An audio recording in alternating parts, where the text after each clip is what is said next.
What is going on, everybody? Welcome to tonight's Mystery Knife Giveaway live event. Are we live? We should be live. There we go. Yeah, we're good. We're good. Sorry. Computer was freaking out. Didn't understand. There we go. Okay. We are live. Oh my goodness. Hello, everybody. Hello. I hope everybody's having an absolutely wonderful evening. Another wonderful live event. We are down to the final 4 knives. There are coins packed into these pouches. There are 7, I believe, 7 premium knives in the jackpot pool. Or what does that make that? I think there's about $2,000 worth of knives potentially up for grabs tonight. If somebody were to win jackpot, that would be a decent-sized jackpot.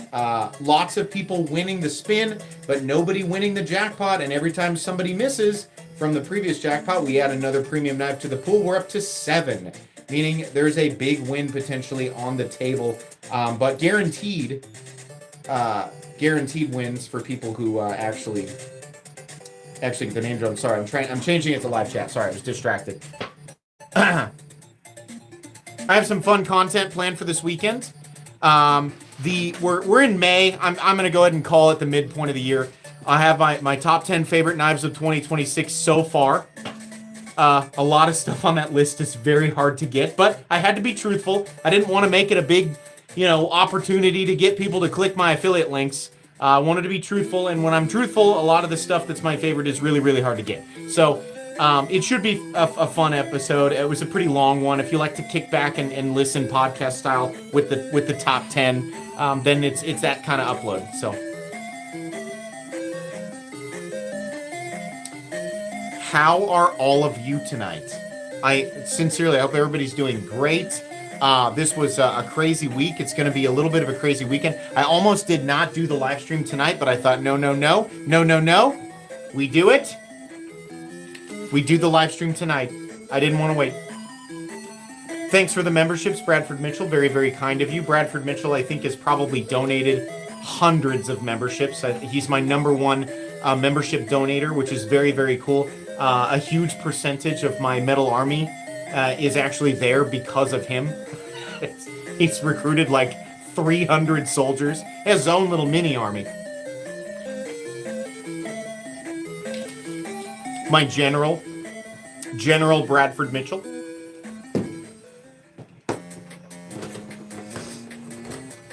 Yeah, he's a super nice guy. Really, really kind donator. No incentive to do that. He just does it, which is really nice. So thank you again, Bradford. The Psyop 299 is a wonderful deal. Those are titanium bolsters. On the one that's $129 for, I think it's S35VN or LMAX with a titanium bolster, and it is $129. That's a really good deal, in my opinion. It's also just a wonderful knife in general. Rob Gonza, thank you so much for your memberships there. Very kind. I am playing Diablo 4, Lord of Hatred. Oh my gosh. Diablo 4 is really fun again. I'm playing Paladin, having an absolute blast. It's so much fun. I'm just leveling. I'm on like level 50. I don't know. The story's pretty good. The game feels good. Like the loot system feels good. I haven't got to the end game yet, but so far it feels pretty good. Having a good time. Very casual gaming experience. Exactly what I enjoy about Diablo. Mini MSI versus Hinder 3-inch. Also Model T versus Hemlock. Okay. I love the Hinder 3-inch, it's awesome, but the Mini MSI I think is a better knife. The Model T versus Hemlock, man, you're killing me. Probably the Hemlock, and not because the Model T is like bad, it's really good. But like, let's just look at the Hemlock. Oh, this is the one you want. Sever, is this the one you want from me? It's really hard for me to part with this one. Hey, we're highlighting it. Now you're getting me to look at it too. Such a beautiful and a textured Timascus clip. Such a beautiful blade. Probably the Hemlock. I do like the Model T, though. Ouch! Sometimes I forget to keep my finger off the lock bar, though. Really good. Both have beautiful milling.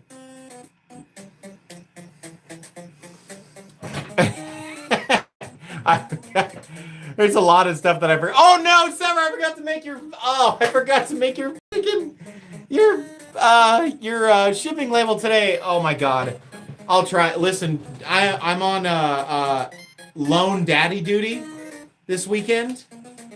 I have a lot on my plate. My brain is fried. But it's just me and 2 kiddos this weekend because the other 2 are off at a softball tournament. And my thought was, okay, the middle child has a softball tournament that lasts 2 days and it's 6 games. So we're looking at 6 hours in the sun for 2 days. Probably not the best thing for a 2-year-old.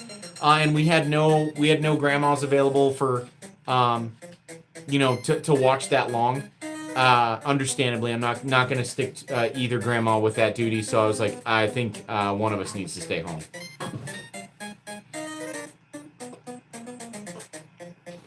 The purple-looking one. I'm going to guess you mean this. The launch-exclusive Knoll Vandal with the... I call it glass fire. It's double-polished Damasteel. And then we have the crystallized titanium. Absolutely phenomenal pocket knife. Like, I love this. It's so killer, man. Very rare, very cool, very pretty, very jewelry, right? A lot of people, probably don't like the colors. That's okay.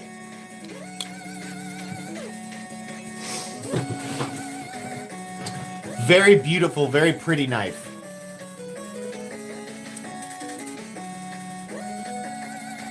You got the KB Pioneer, very nice with great ergos. Thanks again. Good deal. Good, Wes. Awesome. Everybody that is owed something should have it except for the winners from last week. And you winners from last week, you don't have your shipping labels yet. Again, that's just the craziness that is Friday. You will have your tracking information. I'm always running a couple days behind of what I quote, and I should stop doing that. I should just extend the period. But I keep telling myself I'm gonna hit that mark, and then Friday comes around and I just don't get to it. But everything else got finished. Almost 2 years is crazy. So many of you guys have been members on this channel for years. It's really amazing. Thank you so much. Jackpot tonight. No Poo Poo Town. No! No!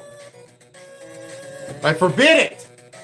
Actually, it's fairly likely you'll land on Poo Poo Town, but, that's what makes it fun.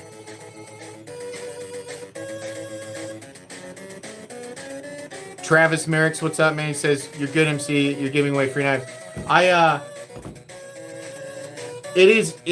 mean this in every sense of the word. This is not a going through the motions statement. It's not meant to be a robotic statement. It's not meant to be it's an obligation to say that just because of my position. I mean this.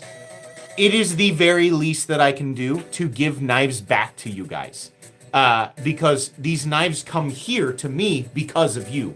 Giving them back to you is the very least that I can do. I am more than happy to do it. I will always give away piles of knives. I won't physically throw piles of knives at you, but I will shovel piles of knives in your direction safely and within the confines of a box packaged correctly. How do I sub? I have liked and followed. I feel you're a member. Just click on Metal Complex, like the logo. Go to my main page and click subscribe. I'm here to win the jackpot tonight. All right, man. Power to you. Goku for jackpot. Eventually I feel like people are going to petition for Goku to win. But, Goku has the same odds as everybody else, but Goku is proof. Goku shows up almost every single night. He has entered legitimately over 150 giveaways and has kept record of it. He's physically present and shows up, and he doesn't win, and he's proof of RNG, Sometimes you can and you know what? Technically, you consider the odds, the total number of streams, he's due for a win at some point, but, there are always 1,000 people in here, you know. So he only ever has a 1 in 1,200 chance, just like everybody else. And it's not like your odds continue to get better and better and better. You have the same odds every single night. That's just how it works. Hey, MC, I got my Nip L from Patreon winner today. Thanks. Awesome. Congratulations. What do you think of Amonamarth? It's Viking death metal. Cry of the Blackbirds is one of my favorite heavy metal songs of all time. When I was a freshman in college, my friend had a much older roommate who had a literal wall of CDs that was all metal. And he said, Dick, which is my real name, by the way. My real name is Richard, if you don't know that. I go by Dick. You just kind of have to if your name is Richard, otherwise people will force it on you.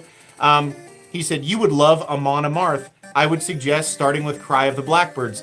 And I listened to Cry of the Blackbirds in my 2001 Pontiac Bonneville, which was champagne colored, and it had 3 different rims and cracked leather seats. I listened to that probably over 100 times. The feeling, when the double bass kicks in, hear the blackbirds cry, you know, and it's like, I was just like just, I was like, I'm 30 over the speed limit right now. Like, it was too much, man. It was so good.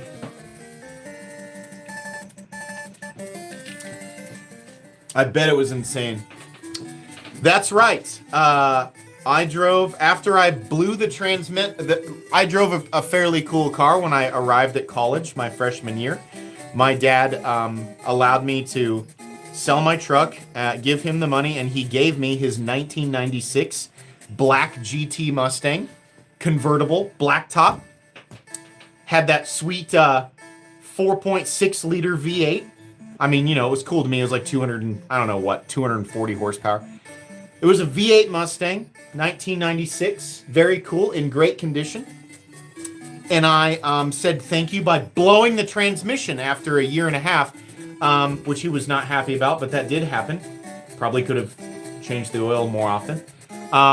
And after that, because we had another car, just kind of like a spare car, it was kind of a hand-me-down car.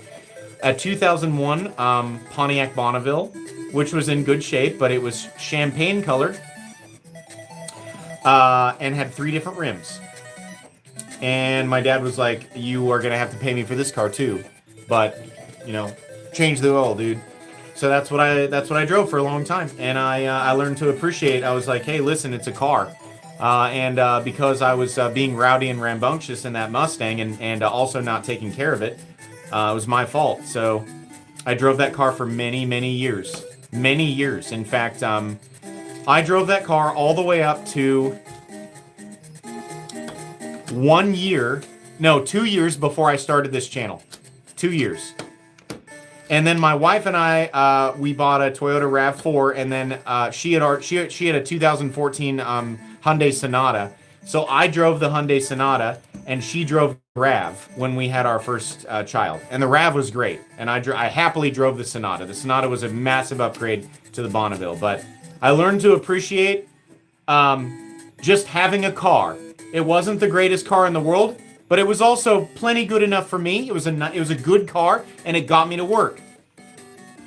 And I was very thankful for it. And I was lucky that my dad had a spare car that I could have. I mean, not many people are fortunate enough where their parent can just be like, well, we have this spare car, you know. So that worked out. I was lucky and very appreciative. What's up, Goku? Thanks for your donation. Number 165 tonight. Did you see the small Ramlock Stitch? I did. Also, the One Track Mind Kelpie is up for pre-order, only 50 to the DLC Damage Steel. All right, well, I'll be buying that. I love Motionless and White, by the way, Pop ADC. The Knife Degenerate, thanks for your donation. Skinny Fuller to NF Eclipse Harpoon Spear Point dropped on Hinder site today. Woo! That does sound cool. Absolutely killer. Going to Blade if you need a proxy. Poopy Wizard Richard, YouTube won't let me use swears.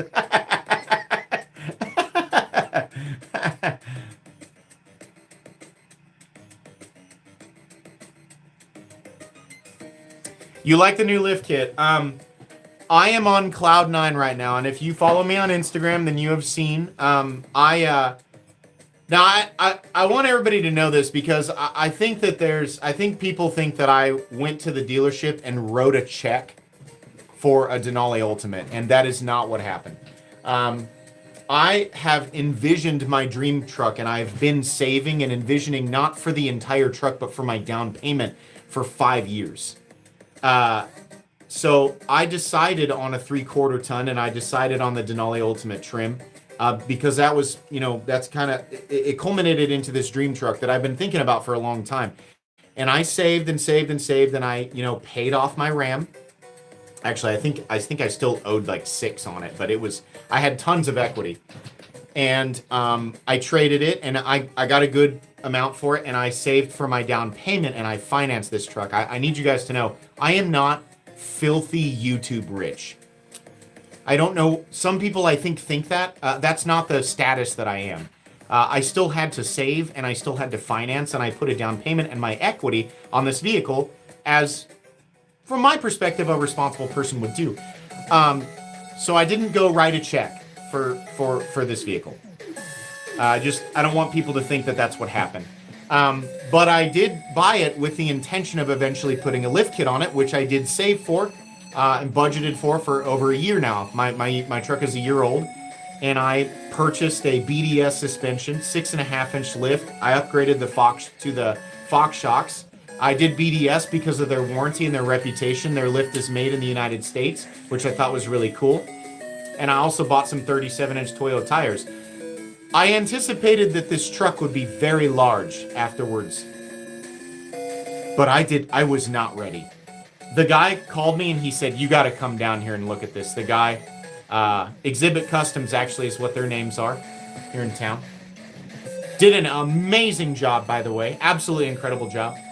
I came down there and was presented with a behemoth of a truck. I have an 8-inch garage door. I'm sorry, 8-inch. 8-inch! I have an 8-foot garage door, which when we bought the house, I thought, great, I can get my dream truck, I can build it, I can lift it, I'll ease it. No way I'll come anywhere close to that. The maximum clearance height of this pickup after the lift kit was applied was 93.5 inches. In feet comes out to 7'8". This truck is 7 feet 8 inches tall. It is truly massive. Obviously, there are bigger trucks, but this is an absolutely monstrous pickup. And it just barely cleared. If you've watched on, if you've gone to my Instagram, you can actually see the picture of it wedged into my garage. It is just barely in there. It looks so cramped. It looks like LeBron James in a coffin. Like, that's what it looks like.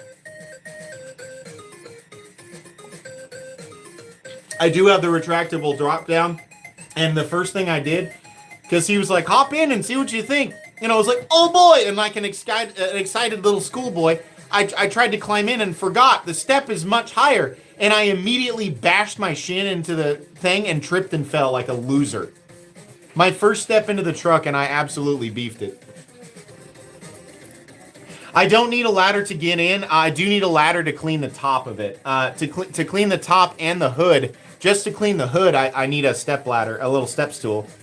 Have you heard of Ragnameda OBJ2 Tri-State? Just reviewed it, sold me on it, just snagged it. I get a lot of recommendations from Tri-State, so I'll have to check that out. So anyways, I don't want to sit here and talk about the truck, but it is everything that I wanted it to be. It is huge.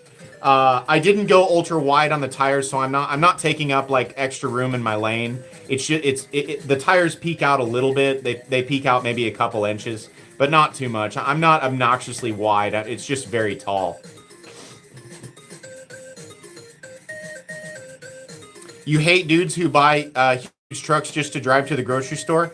Okay, well, Gabe, I bought a huge truck with my own money to drive to the grocery store because I get to decide to do that because it's mine. So if you don't like that, that's more of a you issue. But whatever you drive, I'm sure is fine. And I won't judge you for it. So thumbs up, Gabe.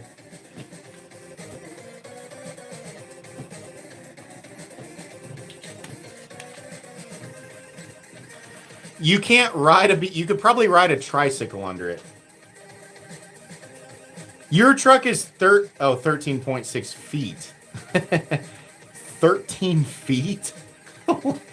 Is it a mudding? Is it like a competition mud truck? Because like that's crazy. Like 7'8", like I mean I drive around and people like I see people look and they're like, you know, kids will point and like tap each other and point and you know, people in other vehicles will look, but 13 feet. That's nuts.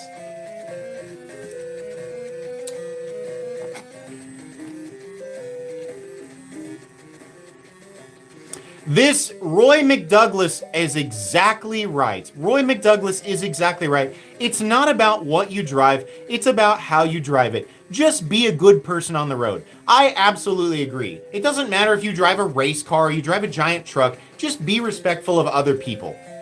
If somebody's trying to get in, let them in. Stop and let them in. If you have the right of way, fine. If you don't have the right of way, then just stop and let them have it. Like, it doesn't matter. Just be respectful. I agree.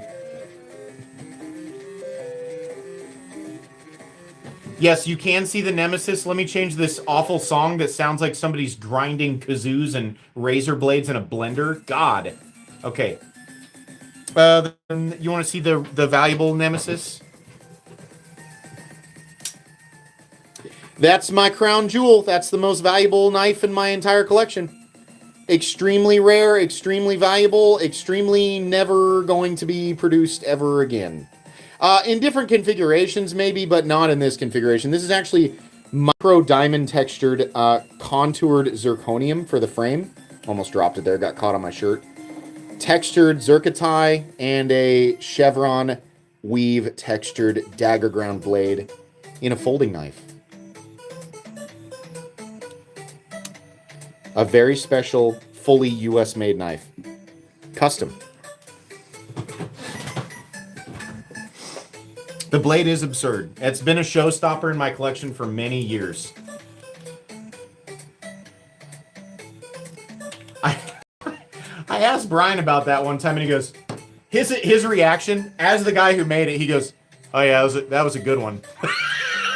That was it.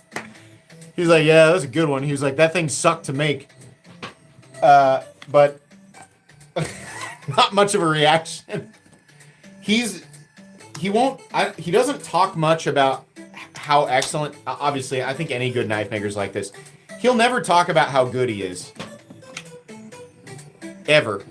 But he does focus, his attention to detail and his obsession with perfection is top tier. That's why I like Brian Nadeau so much.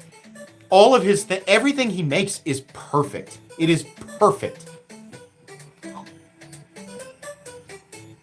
Yeah, it's a stiletto. It's a custom overbuilt burn.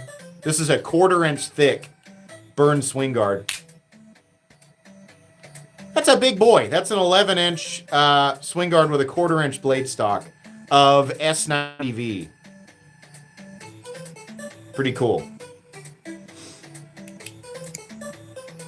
Also, far and away the most powerful auto I own. It makes every other side opening auto that I own feel like a joke. It feels like a toy. That thing fires super hard. The one above the red one is a custom Serge Panchenko Guppy. You're going to look up the price of this right now and you're going to say, oh my God, I think he plans to do a production run of this. So this is a custom. This is a US custom. Very expensive. Eventually there'll be a production one.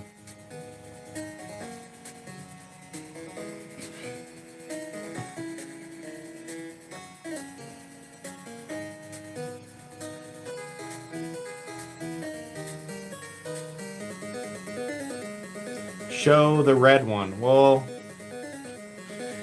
there's a 3-inch XM18 non-flipper, and then the other red one is the Rockstead Higo 2 with, it's actually titanium liners, but they have aluminum oxide. It's coated in aluminum oxide, which is how they get the red color. And then the mirror polished ZDP blade. That's the most capable pocket knife that I own. That's got a 0 bevel. You see how there's no final cutting bevel? It's a convex edge. So the edge performance on this is actually multiple times better than anything else I have on the table. It's an extreme cutter.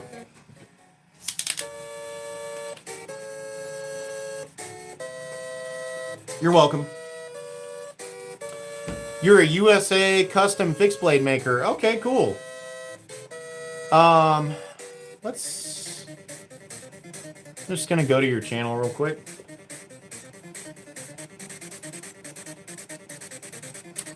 Oh, wow. I love your thumbnails. It looks like you maybe review stuff and talk about stuff and then you build stuff too. That's cool. That's awesome, man. 800 subs and 400 videos. You guys should sub to Burning Stables Forge. That's cool. It looks like you make really nice stuff. Gabe, it's okay. He says, sorry for hating. I hate the truck. I just hate drivers. And in your defense, Gabe, a lot of guys who drive trucks like I do are dickheads on the road. They do think they own the road, and they don't obey the laws, and they think because they're taller than everybody else that they can drive however they want. And unfortunately, the trucks like that do attract very egotistical people, and there's a lot of stereotypes that hold up. So your perspective on people who drive trucks like mine is somewhat fair. But I mean, my thing is like, like don't hate on everybody who, like, I would judge them for how they drive, like individually. You got somebody who's driving a big truck and you're just like, I hate them. It's like, well, if they're not doing anything wrong, then it's kind of like, whoa. But like, yeah, if they're being dickheads, then absolutely.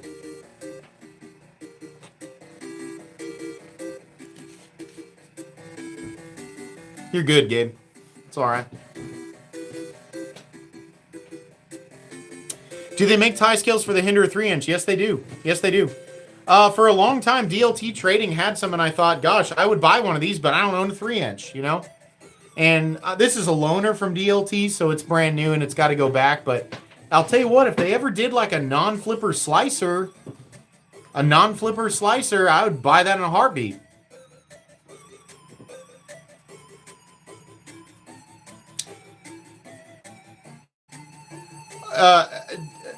Yeah, actually, I agree with that. Semi-drivers are actually usually really good. It's just that they're so big that I think they attract scenarios where people get frustrated. But you have to, like, people get really mad at semi-drivers, and it's like, you have to remember, they're huge. They can't make a split decision like somebody in a Toyota Corolla can. They have to make a decision that's safe for them and ideally safe for everybody else around them. So they can't just... The only thing that makes me mad with semi-drivers is when there's a semi-driver, like, let's say the speed limit's 75, right? In Kansas, that's the case on interstate. Did you get on the ProTech Operator Avalon drop? No, but it's because I'm friends with Sean, and I think I might be able to snag one. Thanks for the shout-out, bro. I appreciate it. Oh, yeah, absolutely. It looks like you make cool stuff, man. The only thing that bothers me with semi-drivers is when they're, like, if the speed limit is 75, and obviously everybody else is going, like, 78 to 82, maybe a little faster. So you got a semi on the right side, and maybe he's going 70. Okay, maybe he's going 65 to 70. When a semi-truck passes him, and that semi-truck is going 71, like the guy you're passing is going 70, and you're going 71, no one can get around. Go faster. Just go faster just for a little bit. And then you can slow down. Like, I don't get it. That's the only thing that bothers me. And it's not just semi-truck drivers. People do this. People do this. If you're going to pass someone, get around them. But if there's a line of people behind you going 4, 5, 6 miles an hour faster, get around your guy and get out of the way. Get out of the way. It's crazy. Move. I don't get it. It's like, why is your current speed so important to you? It's one button. You click it up and then click it down.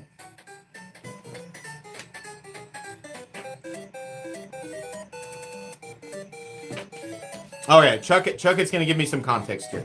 I will accept being corrected as somebody who is not a truck driver. Chucket clearly is. I just realized that your 13.5-foot truck is a semi.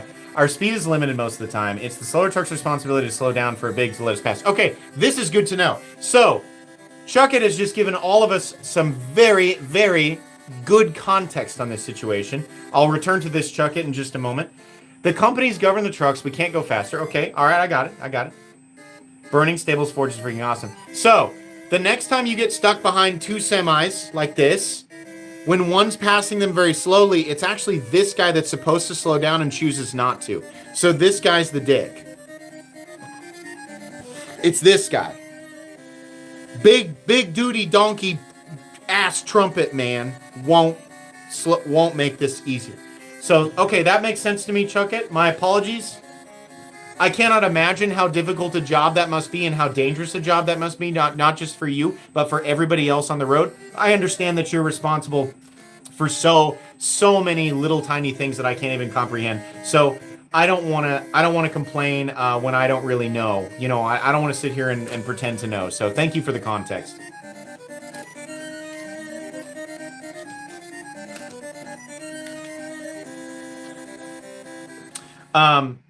My kids love to go by semis and, you know, try to get them to honk. And I think maybe they've tightened the noose on you guys a little bit on honking for kids. My kids, every single semi. And it's about 1 in 15 that will actually answer, but they get so excited. When a truck driver actually, you know, like being a kid on a road trip and you say, you pull the horn with the motion and they actually do it. God, that is so cool. We all get excited. We all get excited as a family. Doc, I want to go home too. I drive at 65 miles per hour if I'm getting past, but I got to piss sometimes. Yeah, no, I get it. I'm glad to understand this now. I'll be a lot more understanding at this point. What's the crazy knife under the stitch? That is the Aviator Bifrost. Very, very intricate machine work. A knife like this is when people are like, all you do is push a button. Look at this. Look at this. It's so technical. Even if it's not your cup of tea. It's absolutely gorgeous. Look at this side. Holy shit. Look at the freaking relief cut. Have you ever seen a relief cut that was milled like that? It's got inserts. Look at the backspacer. Look at the backspacer. That's crazy, guys. It's crazy. Beautiful knife. Damasteel also for the blade.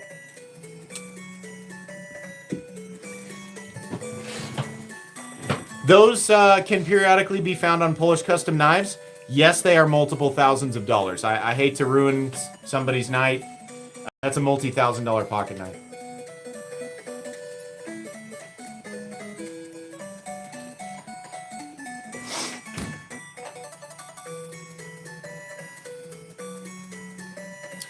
That knife reminds you of a custom motorcycle. I see that. I see that. Totally. 15 subs, y'all rock. You guys could help him out with some more subs. 15? I think you guys could help him out with some more. Sub to this guy right here who just sent the super chat. He makes his own custom knives. His channel looks pretty cool. I love his thumbnails too. Yeah, check him out. Give him some subs.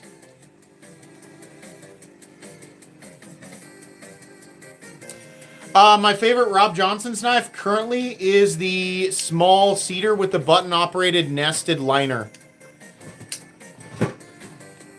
Right here. And like, I don't know. The hemlock is also... These two. This is a frame lock. It's really like technical machining. I just really like it. But the cedar is cool because it's a button-operated nested liner. Very cool.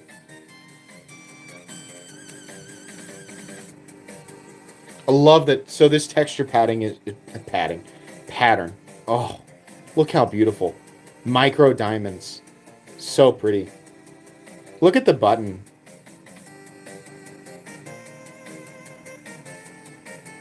So nice.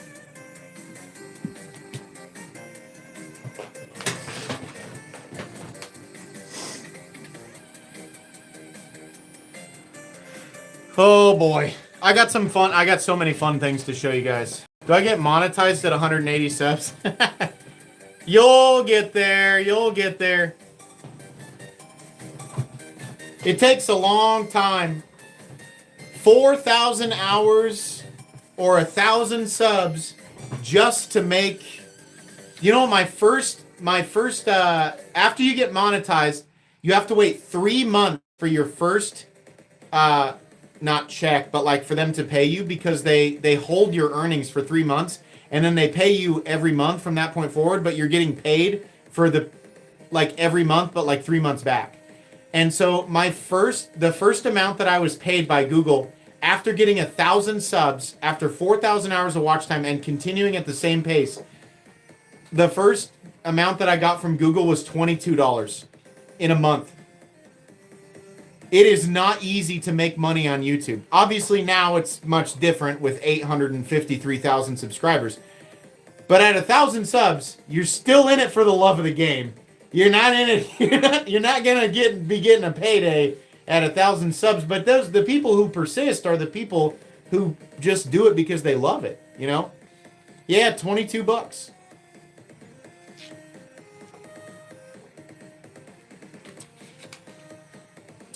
I remember my first $1,000 from Google. That was I remember saying, "Honey, Google just paid us $1,000," and I think it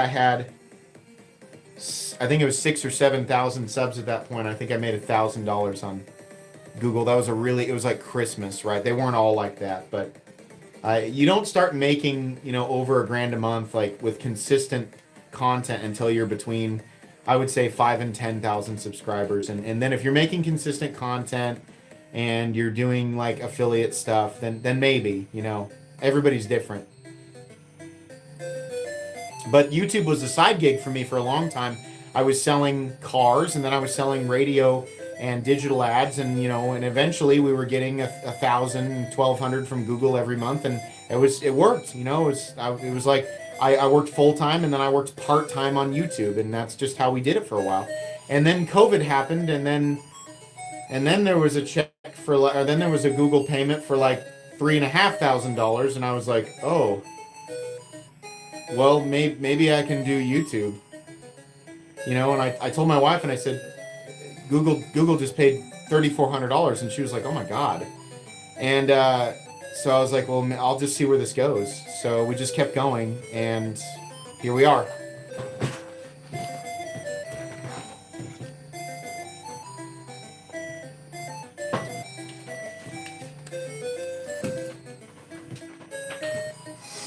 What's my favorite locking system?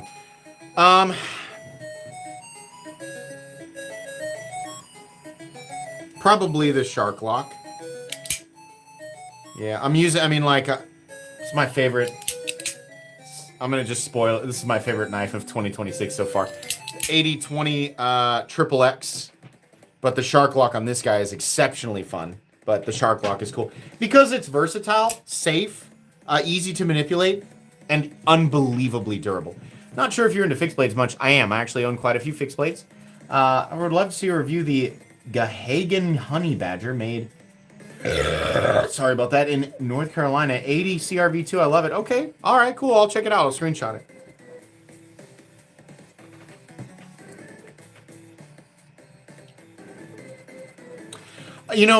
I do remind people that if you look at my library, it does put it into context. I have uploaded 6,000 videos, and that's not an exaggeration. And that's not counting TikTok or Instagram or Patreon. I have uploaded 6,000 videos to YouTube. So you will have to work at it. But if you do like to grind, if you like to do the same thing 6,000 times, then it can potentially pay out. But you have to do it because you care about it. You're going to invest in a community. So you have to care about the community and everything that you say and do. But yeah, it can work out. Perhaps a controversial knife take. I'm sick of boring, uninspired axis style and plunge locks. I'd prefer a regular liner lock at this rate. I'm with you 1,000%. It's a truer statement has never been uttered. You can still do it. You can still do a crossbar lock. You can still do a plunge. But you got to change something else about the knife to make it interesting. Or what you need to do is release that locking system at a value that's so unbelievable that it beats out the competition. And then you've made yourself interesting. Burning Stable Forge, welcome to the Knights of the Round. Knights, raise your swords. That's cool, man. Hey, welcome. Welcome. I'll have to check out your stuff, dude.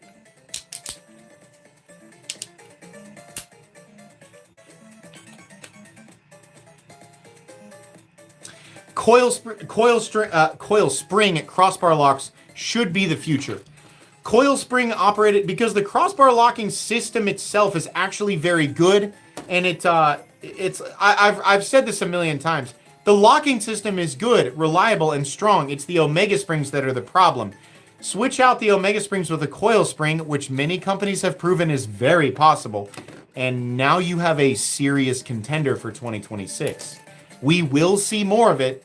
We will. A day will come and you'll see more and more and more, and everybody will hear my nasally kazoo voice. I told you, metal complex. Bah. You'll hear my weird voice. My Jack Black, Tom Hanks voice. My shark lock came from your recommendation. My callus finally healed. I also have a case of shark lock finger. Was that Frieza? Sometimes I have Frieza and sometimes I don't. He was sent to a repugnant world. Monkeys. Ha ha! All hail Vegeta, Prince of No One. That is my best impression of Frieza. Ha ha! Ha! Monkeys! That's as good as I can give you. Virginia! Virginia! Hanging out with little boys in spandex, I see. Yes. I love you, I love you. I can't get it. I love you, Virginia, but you can't be doing that. It sounded awful. If you don't understand the context of that, it's from Dragon's Ball PP on YouTube, and the quote is unbelievable, and it comes out of nowhere, and it's just absolutely insane. If you watch the video, it makes sense. It's one of my favorite YouTube videos ever because it is so ridiculous. Well, Krabby Patty, we only have like 50 episodes before Namek explodes. I like many of you who've watched it, I've watched it roughly 200 times. You see that integrated into my shorts. Many quotes and clips from that are in my YouTube shorts.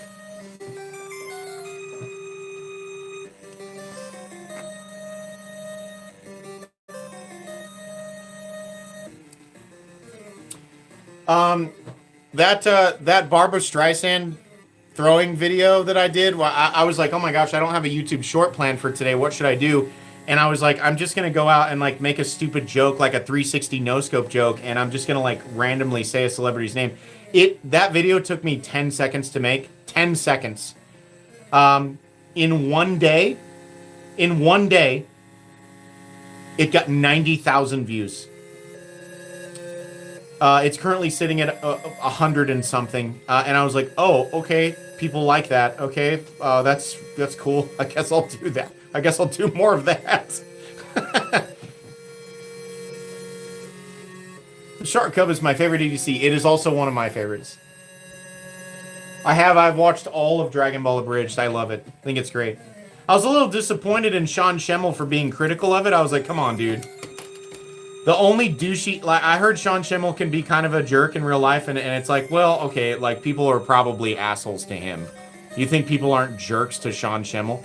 The only thing that Sean Schemmel has ever said is he was like, on some panel at one point, he was a little critical of Dragon Ball Abridged.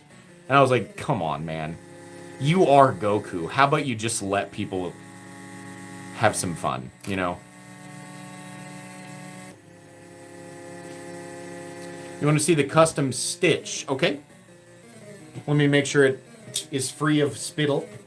Now, a lot of people like to point out that this knife seems hairy. It's not hairy. It's a cracked ice finish, so it's a tumbled, polished DLC. So you see what I mean? Oop. It's tumbled. These are media tumble marks. Wildest grind I own for sure. Also one of the most expensive knives. Many of you will look at this and think, ah, custom stitch. Probably a little over $1,000, right?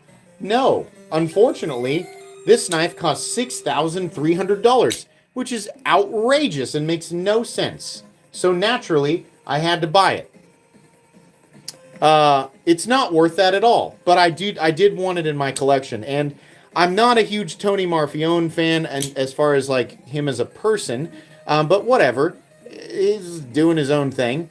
I do like Sebastian Berengi a lot. Yeah, unfortunately it was, but don't worry, I spent my money. So it's that you don't have to worry about that.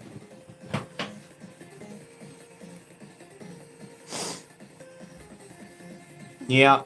Not the only $6,000 pocket knife on the table, though. There are some other ones that are well worth that price. Let me give you an example of a knife that is worth over $6,000. How about a completely and totally handmade Dalibor Bergam unnamed with sole authorship forged San Mai. He makes it himself.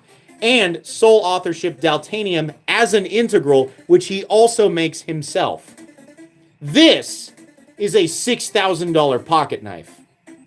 It might not be your cup of tea, but that's what it really looks like.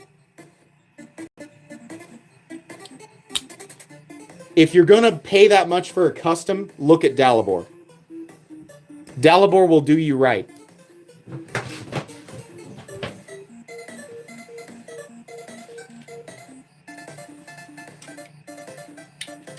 I waited 8 months. I waited over a year for that knife in total. How likely is the Winterblade mechanism to break? It depends on which one, but all of Winterblade's knives are... Listen, Brian Winters does extensive testing. Now, he doesn't guarantee that every single locking system is like off the chart, but like he tests his locks are thoroughly tested. That guy's a mad scientist. He's going to overbuild everything within reason, right? But certain locking systems that he has are going to be a little stronger than others. Divorce court? No, my wife knows that I bought that. My wife knows about every single one of my purchases. Why? Because they're write-offs. And so obviously she sees my taxes. She sees everything that's submitted. So my wife knows about every single thing.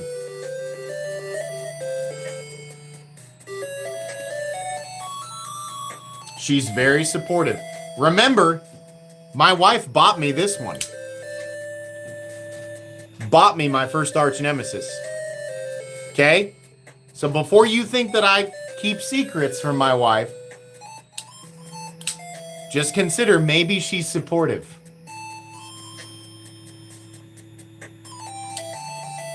Grail? Yeah, my wife is a grail. My wife is the ultimate grail.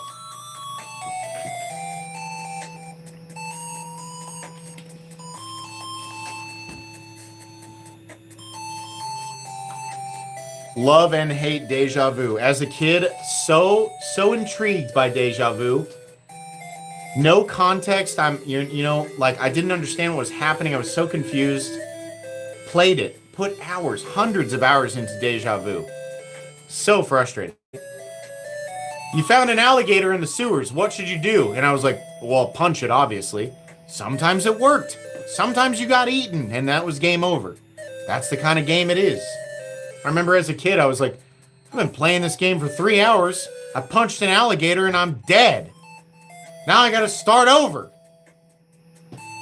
Nothing incentivized me more as a kid to go outside than playing 3 hours on Nintendo, punching an alligator and dying in a sewer.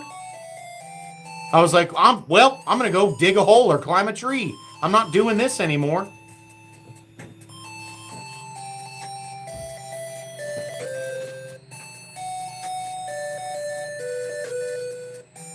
The Excalibur that looks nothing like a sword.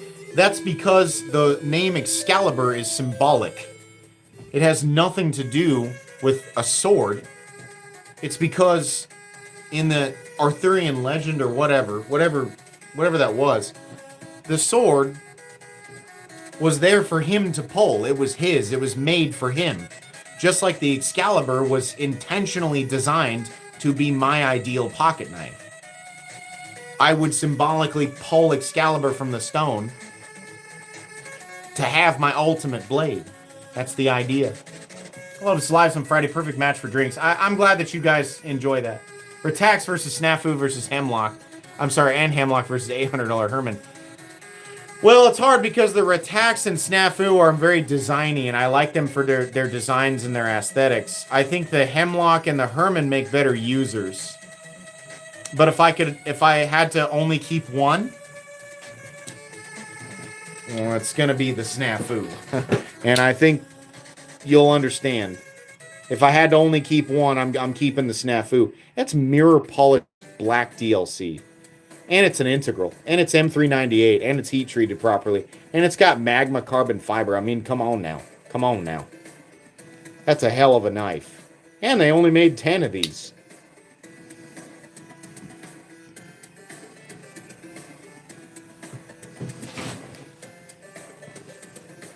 Throw the knives at the neighbor's face? I don't... Oh, there's a couple problems with that. Number one, you can't do that. That's illegal. Number two, my neighbors live over 100 yards away. Everybody is always like, what about your neighbors? What about your neighbors? Your fence? I own both sides of the fence. If you watch those videos and you're like, oh no, his neighbors... There's no neighbors over there. That's my property. I live in Kansas. It's mine. They're a long ways away. You goon?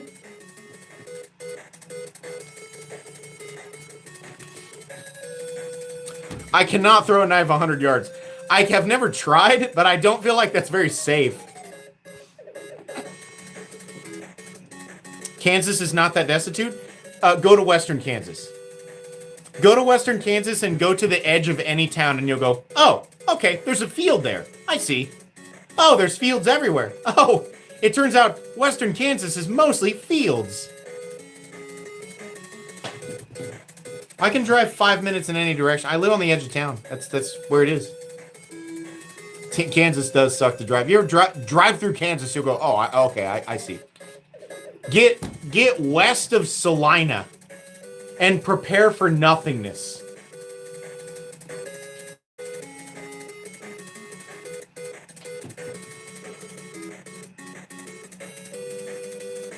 I've been to Kansas and I saw tumbleweeds and a cow every mile. Yeah, yeah. You know, you drive by that barbed wire fence and there's just a bag stuck on it and you're like, yep, I'm in Kansas.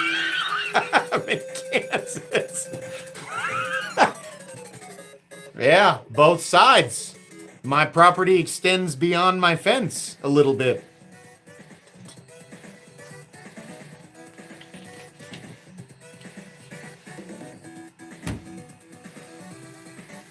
I'm not saying that Kansas is better than any other state. I'm just saying, like, God, some of those shorts where I'm throwing knives and they have like millions of views. I look at my notifications for comments and there's just always some idiot who's like, "What about your neighbors?" Oh. And I'm like, you can even see it. There's nothing there. Like, you can see through it. It's obviously nothing. There's no property back there. It's just open nothingness. One of the fences aims at my house because it's a divider line between the front and back of my property. And the other side is literally my house. You can see the fence connecting like it runs into my house. And people are like, "Oh, it's my house."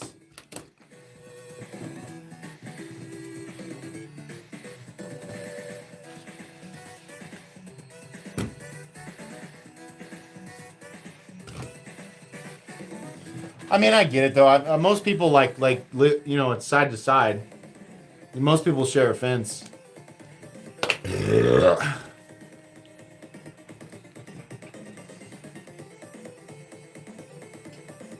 How many acres do I have? I don't have acres. I just have I just have a large home property. But like directly outside the fence is mine. Like that's where I don't know if I should admit this. That's where I think I can because it's my property, but I dump I clean out my dog's area and I just put the dog poop over there. Because it's on the other side of the fence. I don't go out there. The rain seems to settle it, so.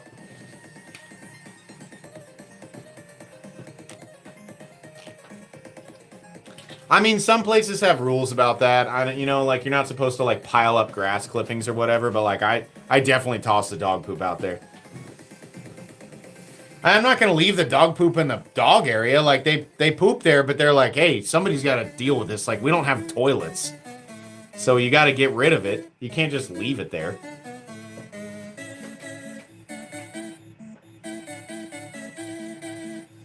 It is very rich soil. I've noticed the weeds really come through. The weeds really fight through that side of the fence, and I'm like, what the hell? It's probably because I put all the poop over there.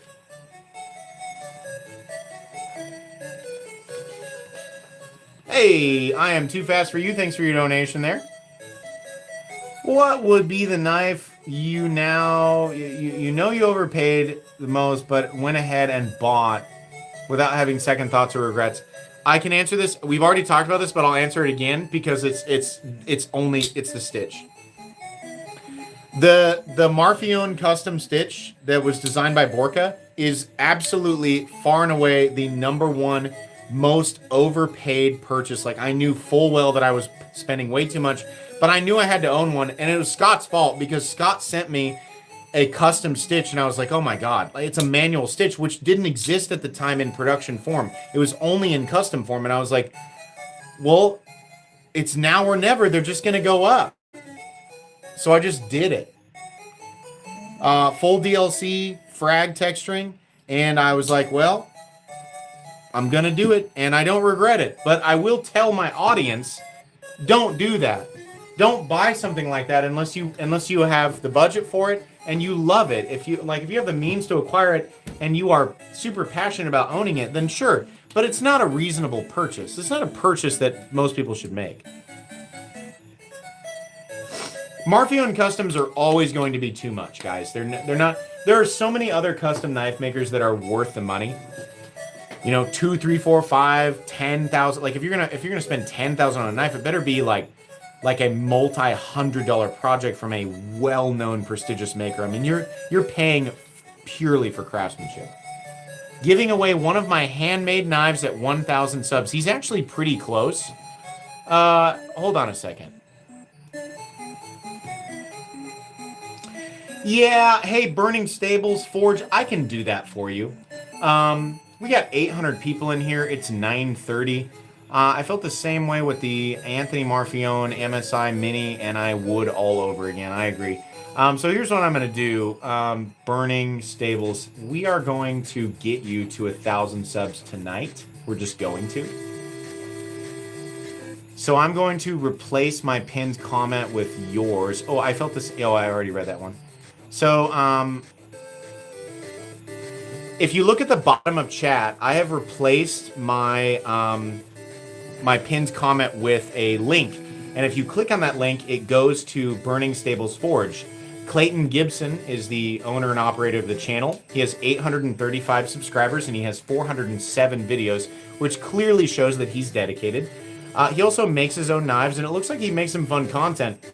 But he's giving away one of his own custom knives at 1,000 subs. And here's an opportunity to do a couple of things here, and I love these. I love it when I have an opportunity to help somebody like this. He's close enough to 1,000 subs that we can actually get him there, right? But also, this is an opportunity for this person who is making his own knives and doing content for free to actually monetize. So tonight, the 870 people watching, we are going to assist Clayton in getting to 1,000 subscribers, which is something that we traditionally do on this channel. We help people hit that milestone, which is a very difficult milestone to hit. He's done a lot of work. He deserves to be at 1,000. I would like everybody to click on that link and subscribe to him. And I'm not going to shut up about it until he's got 1,000 subs, okay? He has 957. He has 960. We're going to keep going.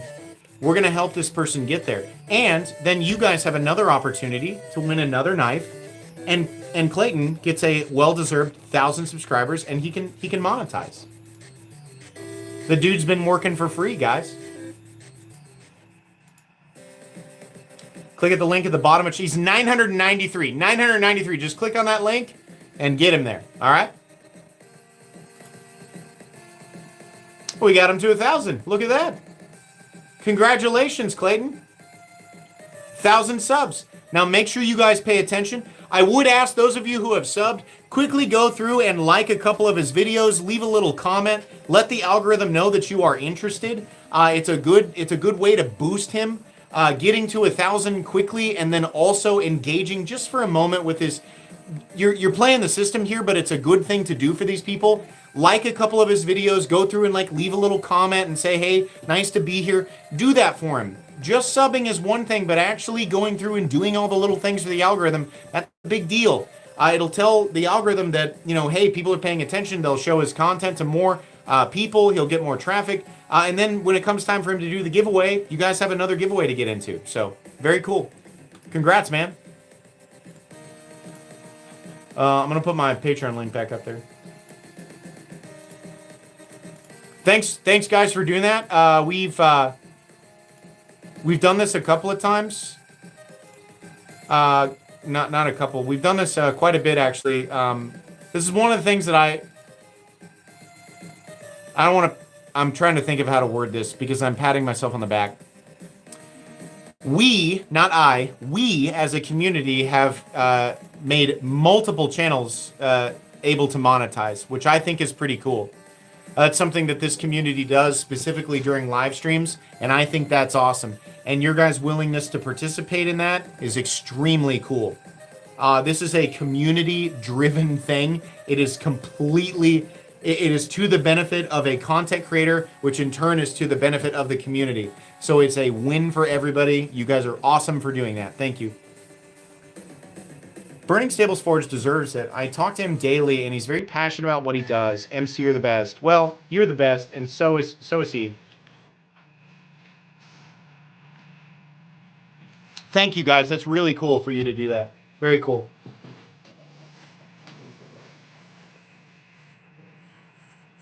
Man, we've been here for an hour?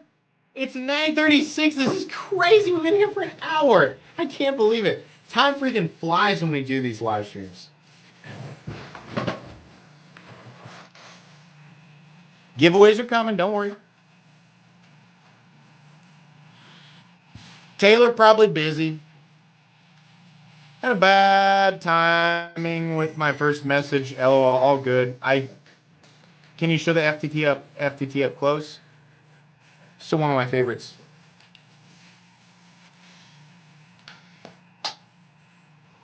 The FDT.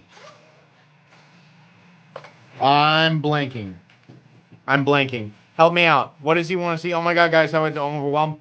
Oh yeah. Heck yeah, man. That's awesome. Congrats, dude. You deserve it for sure. This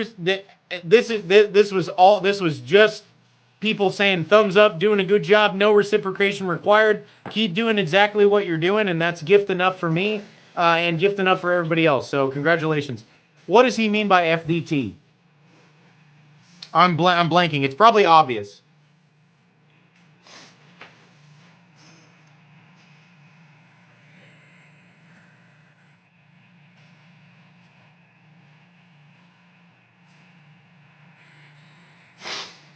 Oh, the Francois du Toit. Okay, that makes sense. Yes. That has a lot of stuff on it because it's a fingerprint magnet, so let me shine her up here for you. Obviously, FDT. It says it right on the blade. God. So mine is, this was a custom build, like a request from me. So this is solid zirconium and Damacor. It's an RWL34 core, full polish. And then we have blue titanium liners, and we actually have a Damacore backspacer and Damasteel pocket clip. Really wicked Damacore here too. This is an early Francois. Very cool.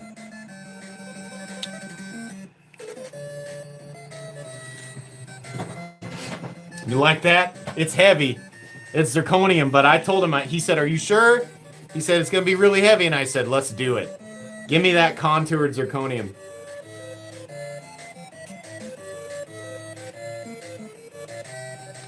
Why we don't see Damasteel pocket clips? Because it's really expensive to do. Like, that's an expensive pocket clip. I do think that we should see more. I agree with you, but, like, it's so expensive. How much? Well, I mean, I'm not going to sell it, but I paid $26.50, $2,700 for that. Could you advise a sharpening setup for beginners? No money limit. So I use a KME, and that's an American-made sharpening system that's guided, and I like it because it's American-made and it's cool. But you can get like the you can get guided sharpening systems for like $80 from oh God, who is it? There's Taylor. He's right there. Who makes the $70 to $80 guided sharpening systems that are really good? Oh God, dang it! They reach out to me all the time, and I always tell them I'm not like a sharpening guy. Work Sharp, yeah, you can get a good Work Sharp. I think the Work Sharp is probably the best way to go. Like don't spend a ton of money on it, and then if you like get really good at it and you want to figure it out, then maybe splurge a little bit. Like if you want to go with an American-made product, like I always recommend KME, but Work Sharp's really good.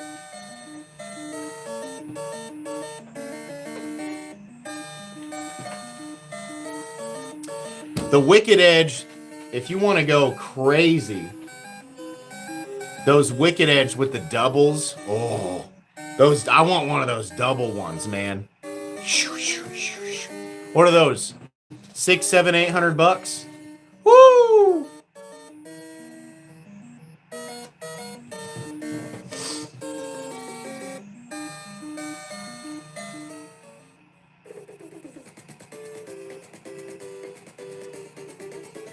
Hey, listen, let me ask you a question here. The Beans and Todd show. Just answer honestly. Are you intoxicated? Have you been emboldened in your chat? The things that you type? Yes. Okay. All right, that's fine. You're excused. I just figured.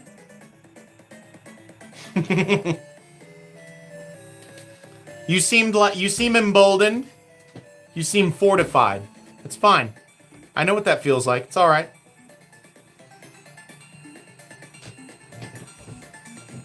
Shut up a little bit, okay? Shut up a little bit. I'm just kidding. Be you. You're fine.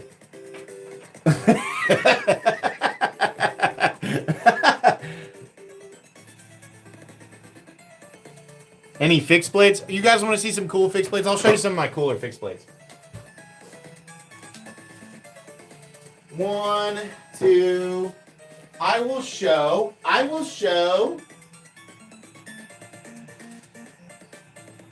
you all some magnificent fixed blades real quick, okay? Now, these are not all of my fixed blades. There's some of my fixed blades.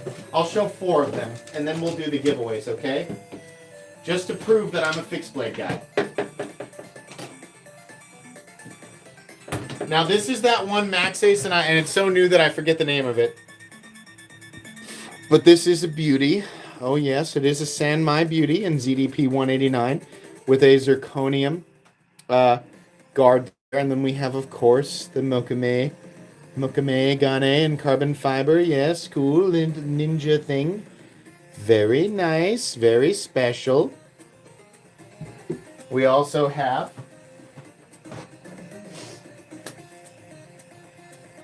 the Hive Knives Custom Southwestern Fighter, fully handmade, end cut carbon fiber. Very nice. Oh, Damascus guard and pommel. Yes, very good. Special. We also have perhaps one of the most capable fixed blades of all time. Hold on, let me wipe it. Let me wipe off the boogers. I picked my nose with this one, the Falkniven Modern Bowie. Laminate COS, yes. Very nice. Chopping down redwoods and fighting zombies behind Walgreens, very nice. A good one. And then perhaps the most ultimate, the most perfect fixed blade that anyone has ever seen. You know. You all know what this is. It's the Dion Nell. Prepare yourselves if you've never seen this masterpiece, because it is in fact a masterpiece. I buy custom fixed blades, okay? This was a request from me. Felicity McNamara made the sheath. Yes, it's ray skin and leather. This is some pretty hardcore leather work.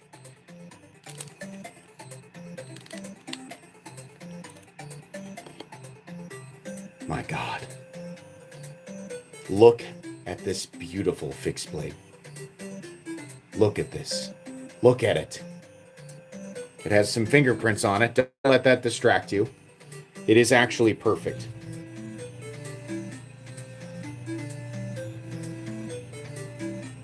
Randall style. Oh, baby. Oh. It's so good, right? It's beautiful. Very nice.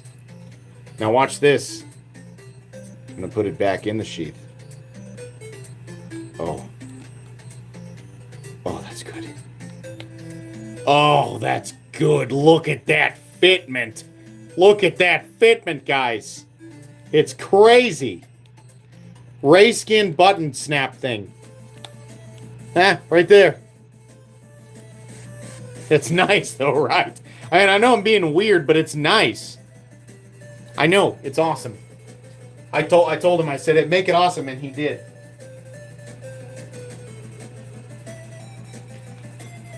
Okay, I have to go to the bathroom. Do the thing in the middle of the screen there.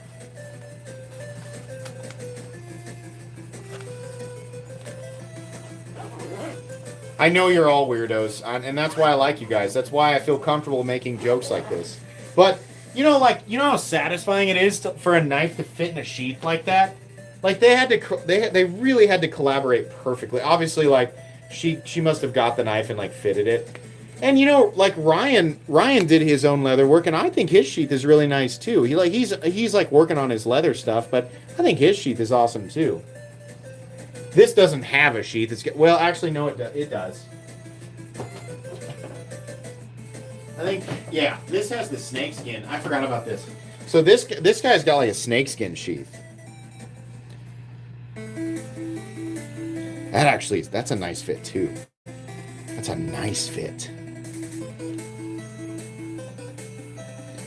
And then obviously, you know, Falkniven, like it's got some big crazy. Where did that one go? Oh, it's on the floor.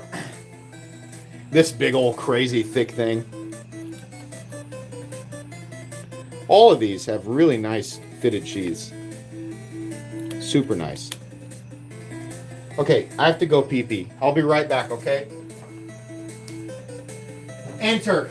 Do the thing in the middle of the screen. If you're new, like, look at the square in the middle of the screen.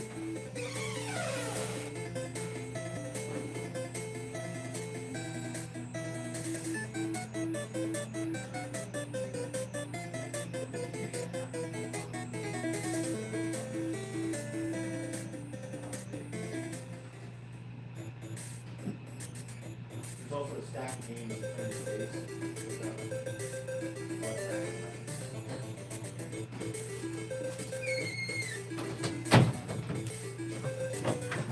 Okay.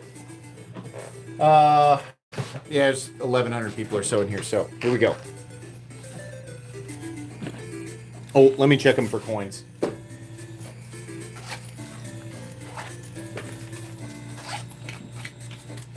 One coin found.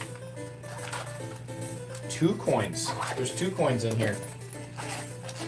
Yeah, we're fair. There's some good stuff in here. Okay, these are the last 4. Here's what's going on. We're going to draw 2 names. Sorry, I bumped the thing. Each person that is drawn gets to pick 2 pouches. Obviously, the first person will be the only person really choosing. But you get to keep the knives in the pouches no matter what if your name is drawn.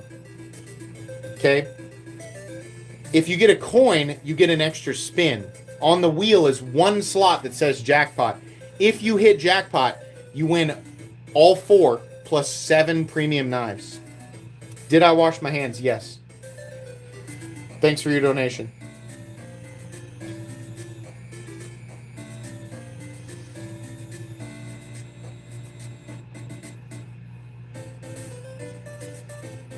Okay. Let's refresh the page. There we go. I'll do it again because I don't know why it stayed zoomed in. Refresh. There we go. There's your link right there. That's where we're pulling the comments from. The filter is on. Hold on, buddy. We're going to get the comments. I'm going to answer my son real quick, okay? What's that? No, you can't play that game.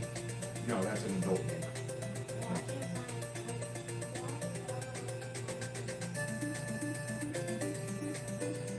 Here, let me see.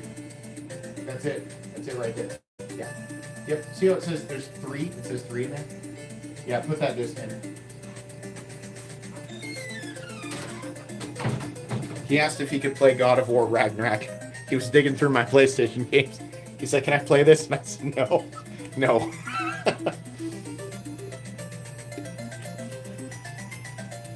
Okay, 1,193 entries.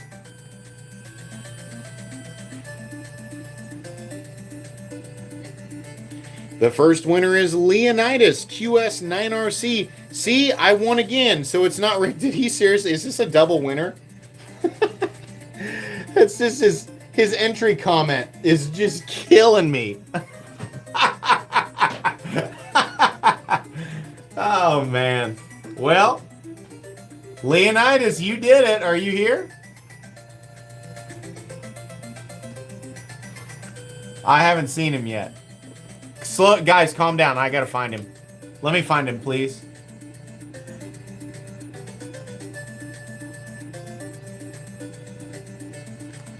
Please, guys, I can't see him. Leonidas, you can spam. There he is, right there. He says I'm here. Yeah, he won. Good job.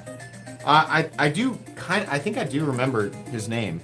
So okay, you get to pick 2 choices. No, he didn't win last week. Surely not. Let him pick. He won. That's how it works. It doesn't. There's no limit to how many times you can win. It's RNG. It's completely random. 2 and 3.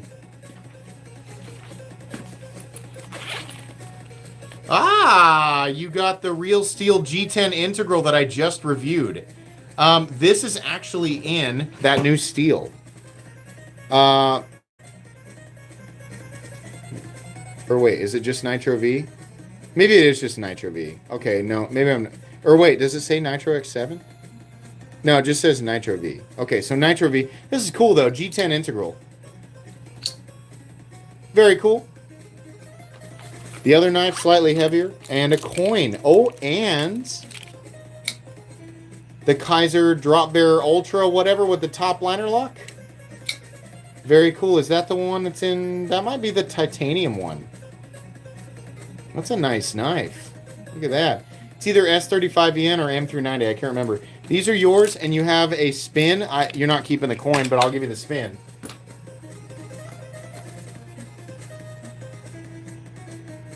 Oh, it's the wrong knife. He said 2 and 3. Did I do 3 and 4? Okay, well now we know what one of these is. That's my bad. Is it this one? It's this one. He said 2 and 3. I'm sorry, I'm being stupid. I did 3 and 4. This one? This one? My bad. You did not win this knife. This knife will go to the next guy. Sorry. This knife? Okay. He got a coin anyway. Hold on, buddy. One sec, bud, okay? Actually an awesome win. The Vero Axon Dark Mode. Awesome win. I mean, honestly, kind of like probably a better win. And he still got a coin. So both people got coins. That works out. Because the next winner, like, you're gonna get a coin no matter what, which is great. So I'm gonna leave the coin on this one. Okay? Next winner's getting this. But you did get a coin. Great, that worked out.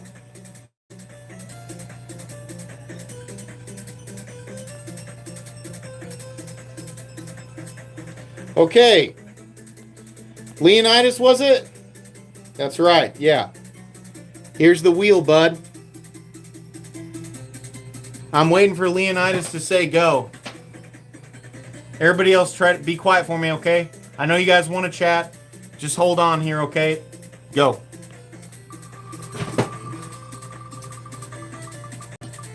Oh my God. It's so close.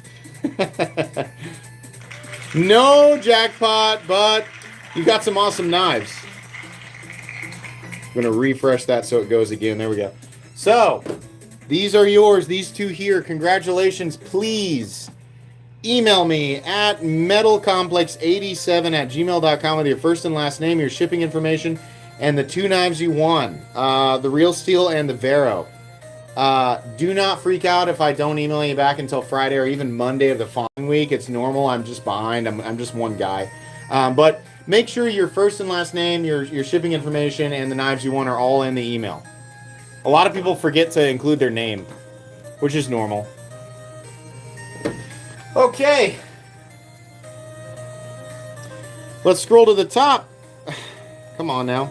Refresh.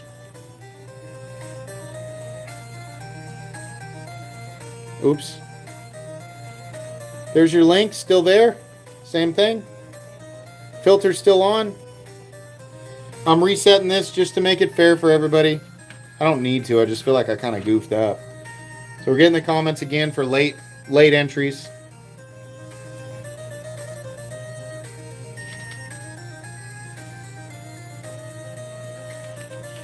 $1,216. Before we do this, have you ever wondered what does a guy like Metal Complex use Patreon for? Well, thank you very much for asking right at this exact moment before I pick the final winner. That's very kind of you to give me an opportunity to pitch Patreon. How kind of you all. On Patreon, which by the way, you can join for $1 a month and gain access to a ton of additional giveaways. Is linked right at the bottom of chat. It says My Patreon. It's a big yellow rectangle that says Metal Complex, My Patreon. And it's got a little link there. You can click on it. You can join. If you join for free, you get nothing. I don't know why Patreon does that. I kind of understand, right? But the free thing doesn't enter you for anything. You'll be blocked to all posts. There's nothing there. I don't offer anything for free. You can join for $1 a month. You'll gain access to my private Discord server with over 2,000 people. Private buy-sell trade within Discord and on Patreon. You also gain access to private monthly giveaways on Patreon, private knife sales on Patreon, and private once-a-week content for $1 a month. You can join the $3 tier, gain access to 2 giveaways a month. You can join the $5 tier or higher and gain access to 3 premium giveaways a month. And let me tell you, that $5 tier giveaway is a big one. I do special knives at $5 tiers. Okay? If you want to join, you're directly supporting the channel. This is where my channel budget comes from. Patreon creates it. This is the money that I use to buy things that are rare or hard to get and create content that you guys love to watch. That's where I get the money. My Patreon support the channel directly. So if you want to do that directly and know that your funds are going right back into the channel, you can join Patreon. It's linked at the bottom, but you don't have to because tonight's giveaway is free. Thank you for listening to my pitch. The final winner tonight is Jake's Only Fishy Knives. It's rigged by me. WTF. Okay, thanks. Sorry, everyone else. I'll be freaking out in comments. Give me a sec. Internet sucks here. Oh my God. The perfectly thought of Jake's Only Fishy Knives. Where's he at? There he is. He says, holy shit. No way. He clearly typed this up like believing like it's funny, but like there's no way. And that's the magic of it. So fun. So fun. Obviously, one of the knives you won is this guy, and you have an automatic chance at the jackpot, which you won't be getting any bonus from the pouches because these are the last two. But you do have a small chance. You have a 1 in 12 chance of winning 7 additional premium knives. That would be a big win. I think anybody would say that's still a massive win. 7 premium knives, valued at around $200 a piece. What's the math on that? It's about $1,400 in knives. 1 in 12. Actually, no, it's 8 now. It's 8. 8 premium knives, so $1,600. Because this guy, he didn't get any. 8 premium knives on the line. I'm looking for Fishy Jake. Come on, Fishy Jake, you say go and I go.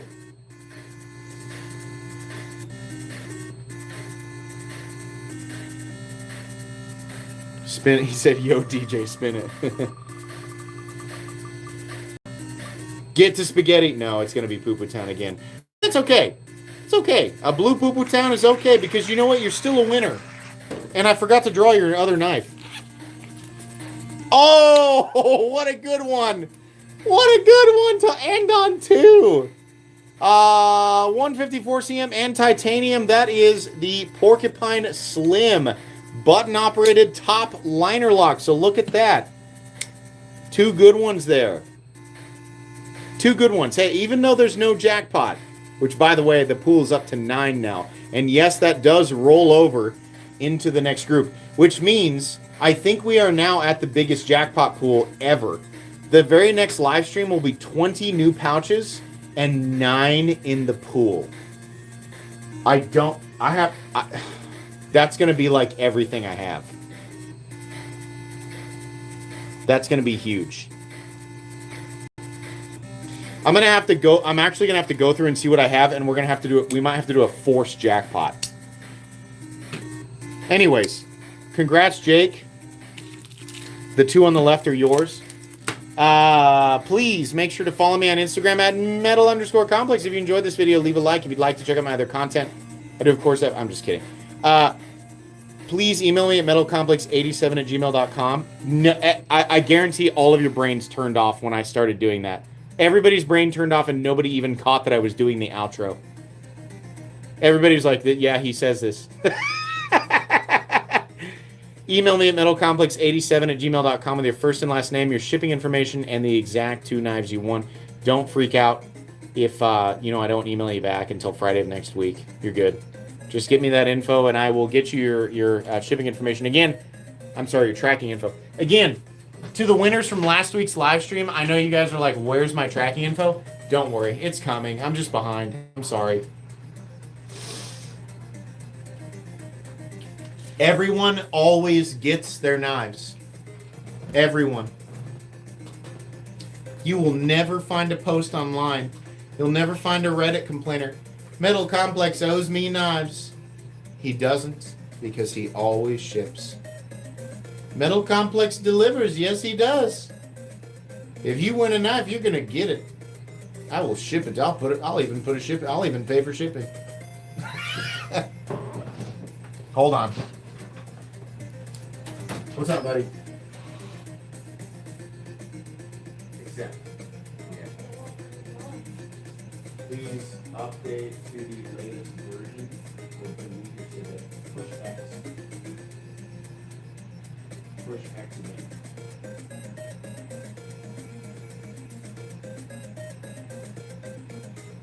Go to the store and type in Diablo 3 and then see if it will let you update the game.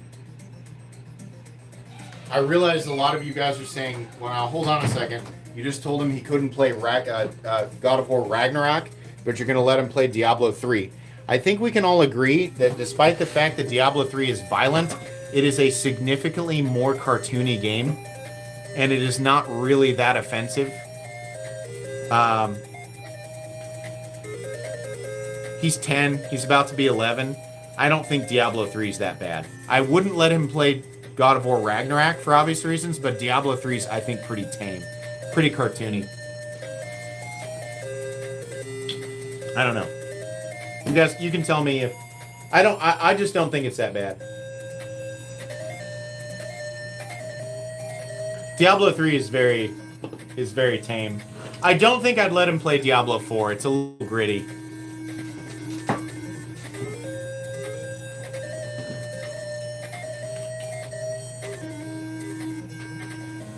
Hey, listen, I know you guys are like, oh, you know, MC in the past has run defense for Slicey Dicey. Brian still participates in our group chat. I know you guys are still bitter about Slicey Dicey, and he obviously did screw up, okay? He did. And he owned up to it, and he just stopped creating content. Like, he doesn't do knife content. He knows he made a mistake, and he has moved forward. Brian is actually a good person, and I like Brian.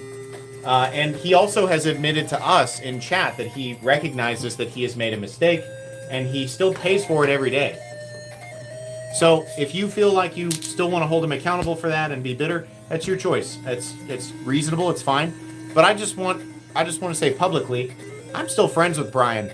And it's like, yeah, you did mess up, but you fessed up. And you came clean, and you did what you could to make it right. And time goes, life goes on.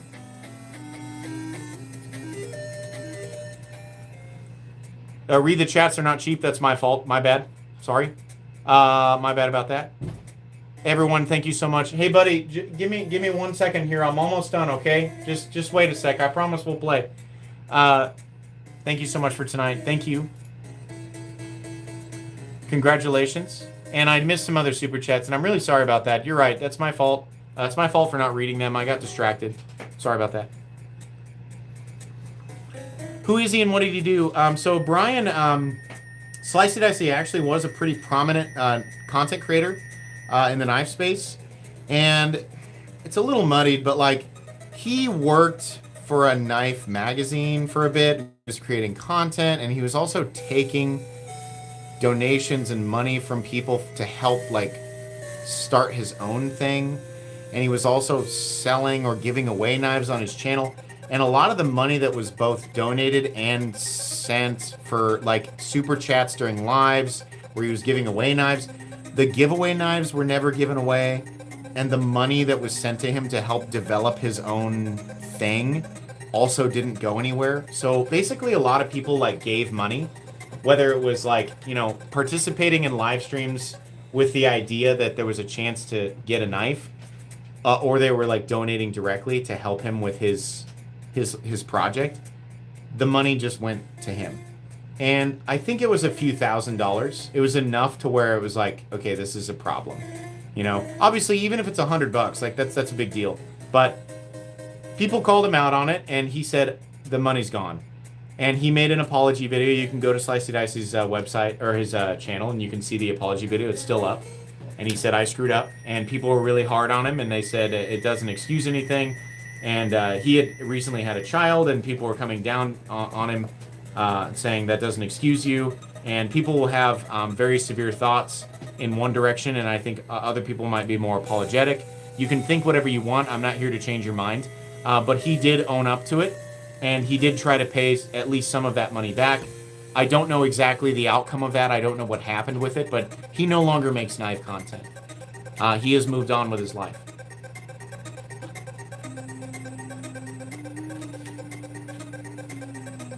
So, that's what happens. You can't screw people in a hardcore community. It doesn't matter if you're, in the knife world or wherever else. You can't do stuff like that.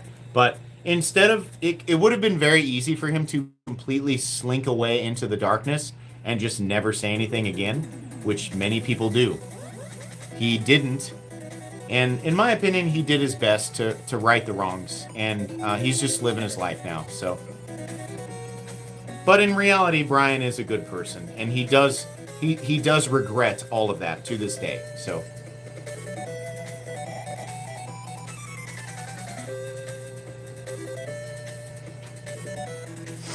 it's been a long time. I think his channel capped out at hold on. All of Slicey's content is still available. He did not disable his. Yeah, he has 25,000 subs. His last video was the apology video 4 years ago. And Brian did make really good content. Brian made great content. If you go and watch his content, he's very honest about it. He just, hey, he got into a rough spot and he needed money and he made the wrong choice. We are all human beings, and there are circumstances and alternate. I mean, if you subscribe to the alternate universe theory, there's a version of each and every one of us who would make the wrong choice in a situation like that. All it takes is exactly the right or wrong circumstance, depending on how you perceive it. And each and every one of us are human beings, and we are capable of making bad choices. And Brian made a bad choice. That doesn't make him evil. It doesn't make him. It's not something that we're not going to hang him on a cross. And I mean, it's crazy, you know. Like, it was wrong. He admitted it. He paid for it. We move forward. Crap happens. I am. It's not just with Brian. I have this mentality with pretty much everybody. A lot of people come down on me and on being too forgiving or too soft on people. But you know. That's my perspective, and you don't have to agree with me. I just think that forgiveness is something that you can give multiple times over, and maybe some people will continue to take advantage of you, but we still have to be, I think at base, it's good and healthy in the long term to be the type of person who's willing to forgive multiple times over, even if that is perceived as naivety, even if that's perceived as naive by some people. I think that, at base, being forgiving people is better for everybody in the long run. I know this sounds like, oh, I'm so nice and I'm so forgiving and, oh, you should think that I'm really nice and, you know, because I'm saying, like, we should forgive. Yeah, you can take it that way, but that's actually what I think. You can forgive, just don't forget. I think that's fair. If Slicey came back tomorrow, would it be reasonable for people to be super apprehensive about accepting him back into the community? Absolutely. I'm not saying you should just blindly accept him, but, you know, try to take the nice side of the route.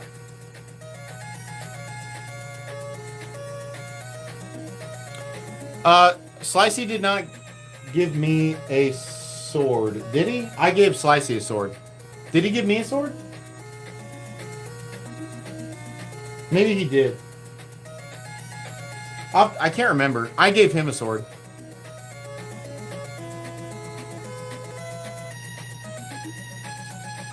Yeah, hey Dharmak, I don't know that like delving into that is a good idea for anybody. Like, yeah, obviously there's like inherent evil in the world. I don't know that that's like a conversation anybody wants to have right now. Yeah, inherent evil exists, but in the context of what Slicey did, it's not applicable, and it's not really a conversation anyone wants to have. But you're right. I think we can just leave it at that.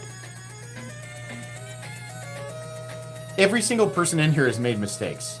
Better, worse. Some people in here have made mistakes privately that are magnitudes worse than Slicey. And some of the people judging Slicey have made exactly those magnitudes greater mistakes, but they have no problem chasing him down with a pitchfork and a torch. And the worst people on earth are those people. So I say take a step back, reflect, and let it be an example of something not to do in the future, and you know, make good choices for yourself. We make mistakes. Are you insinuating that we're human? I've made mistakes. Let's see. On this channel, I designed a shitty pocket clip. I had the lefty debacle on one of my biggest live streams ever. Now, I went ahead and made an executive decision there, but I didn't handle that very well. I constantly get things wrong. I have perspectives that are just like objectively wrong. I'm nasty sometimes in the comments. I definitely have an ego. Like I have a crazy like sometimes my ego just absolutely takes over, and it's not good. You know, like there's a ton of things that I don't do perfectly, for sure.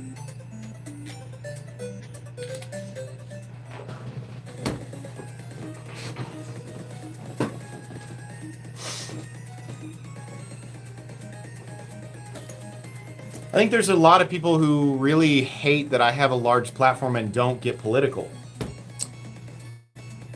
That's something that I won't apologize for. I am firmly in the belief that I am correct in not getting political. And that's how it'll always be. Nope. Here's how you'll know that my channel is done. Here is your key indicator that my channel is finished. The moment that I take a hardcore political stance on a major topic. That's when you'll know I'm finished. I am here to talk about knives and to share in the love and the joy of this hobby and this community. I'm here to create content for this community, give my honest opinion.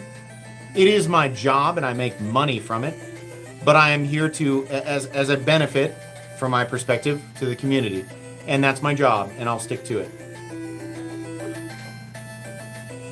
This is our collective escape from that. I agree 100%. I will facilitate that. I am the harbinger of escape.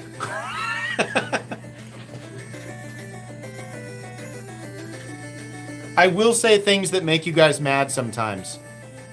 And I just want everybody to know that I as much as I will fiercely debate people in the comments, I am never really emotionally and personally involved in those things, because you know, when I take a step back from it, which takes literal minutes sometimes, I just go right back to enjoying knives. You know, that's it. I don't know why the end of these live streams always turn into these weird little serious topics. I think I force it. I don't know why. I think I'm probably entertaining myself. I think psychologically what's happening here is I'm like, I'm a good person. What I'm doing is good, and I need to reiterate that for the few people that are willing to listen to it. I'm such a good guy. I think that's probably what's happening. That's super cringe. Sorry about that. I'm trying to be honest, but I'm also trying to be self-aware. My bad, guys. My bad for getting weird and serious at the end.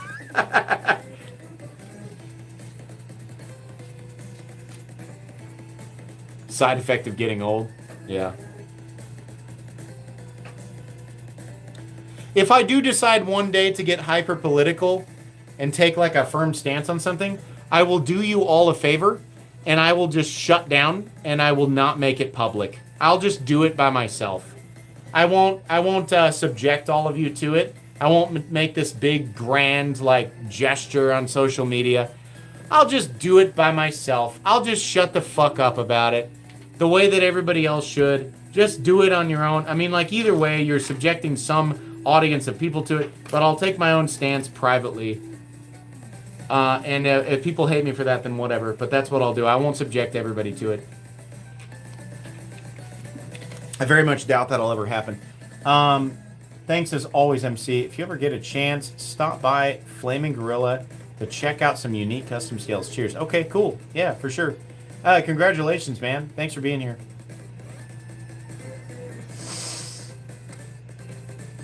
Rob actually has a good point there. I will get political on one thing, knife rights.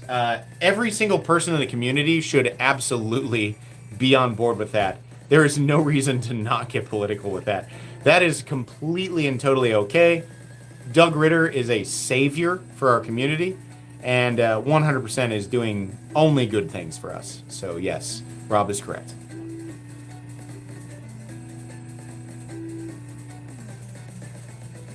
Yeah, it's just common sense. I agree. Yeah, common sense. Like, if you're, how can you be a knife guy and look at Doug Ritter and what he's doing and go, I don't know, I don't agree with that. Oh, what? Like, there's no way. He has to have 99.9999% approval within the community. Oops, sorry. I pushed the... This is how I control my lights. Sorry. What time is it? I'm going way past. 10:19. Oh, we're way past. How about I give you good folks, there's 336 people in here. How about I give you guys some memberships? I'm going to buy 20. I'm paying for them. I am. I really am. I'm paying full price. There's 20 for me.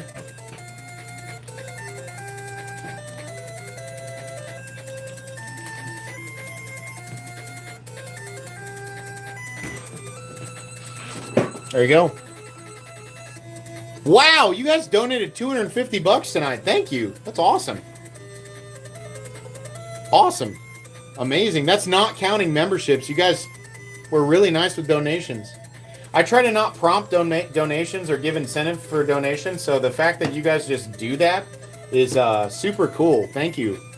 Obviously, if you're somebody who comes to my lives and you watch and you don't pay anything, you don't donate anything, you're just here and you want to win a knife, that is completely and totally fine. I am doing this just as much for you as I am everyone else. And I would say go for it because your odds are the same either way. Smart move. But thank you to everybody who donated.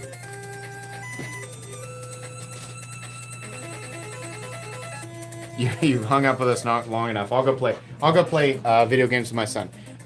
Thank you guys so much for being a part of this live stream. Thank you to my subscribers, my Instagram followers, my TikTok followers, my Patreon supporters. Thank you to everybody, even people who hate my guts. Thank you for being here. You guys are wonderful, and I really appreciate you guys. Happy to give away knives. Hope you guys had a good time. Hope you all have an excellent rest of your Friday evening and an excellent rest of your weekend. Bye.